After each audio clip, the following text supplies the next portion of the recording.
This is the time of relief.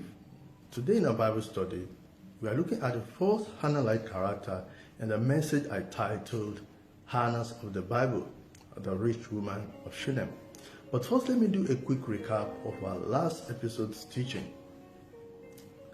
Last episode, I described Hannahs as people that journey from the realm of hope to the realm of faith, and from the faith realm to the high spiritual realm, the realm of love, the realm of God.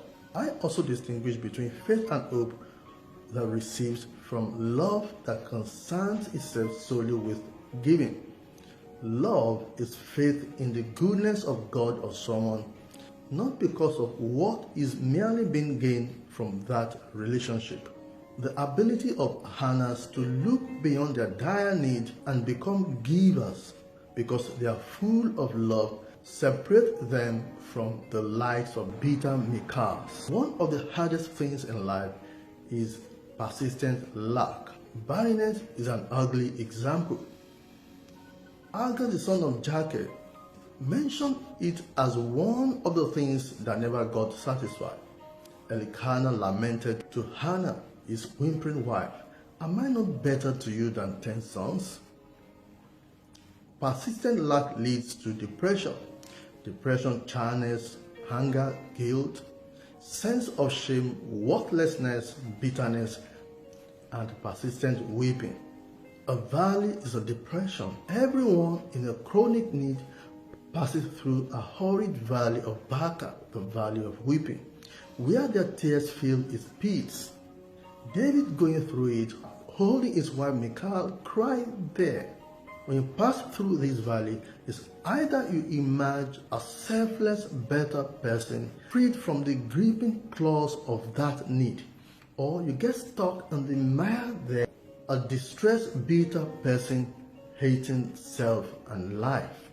David cried, passing through it, still giving praise, moved from strength to strength, but his embittered wife, Michal, the daughter of Saul, a complainant, scorned her husband, giving God praise, got stuck in the mires in Baca, became the only barren woman in the Bible never to attain Hannahhood.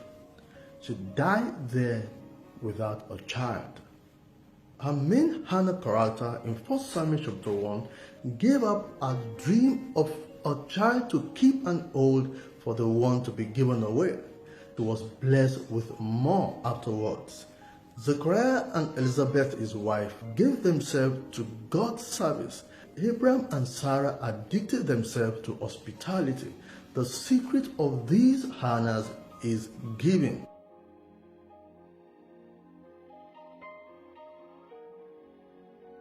The story of the Shunammite woman is found in the second book of the Kings, chapter 4, verses 8 to 36. Prophecies had failed her, tongues had ceased, knowledge had vanished. So also was her faith. She was hopeless, so she thought. She called the prophet a liar. But charity, love made her triumph. She didn't give that day by faith or in hope of having a child in return, but because she believed in being nice. Giving in spite of her need had become a culture. Had she been stuck in the mires, in the tear-filled pits of Baca, the valley of weeping, stressed in bitterness to God, to herself, to her husband, or to life, because of her barrenness, as the Hannah initially did, she would have been offended at the mere sight of this so-called prophet, Elisha. She had been prayed for, she had had prophecies, she had sown seed, all in hope or by faith so as to receive. She had even been deceived. She had spent so much on doctors, her husband was rich, all to no avail. But she kept on believing in the goodness of God, that God is good, child or no child. Loving God, loving life, looking beyond her need. She decided on being better and not a bitter person despite the need. Even if I don't know why God is not taking away this need, even if He slays me, I will keep on loving and serving Him. She kept on being good, so she told her husband, I perceive this is a holy man of God. She made a provision for Elisha.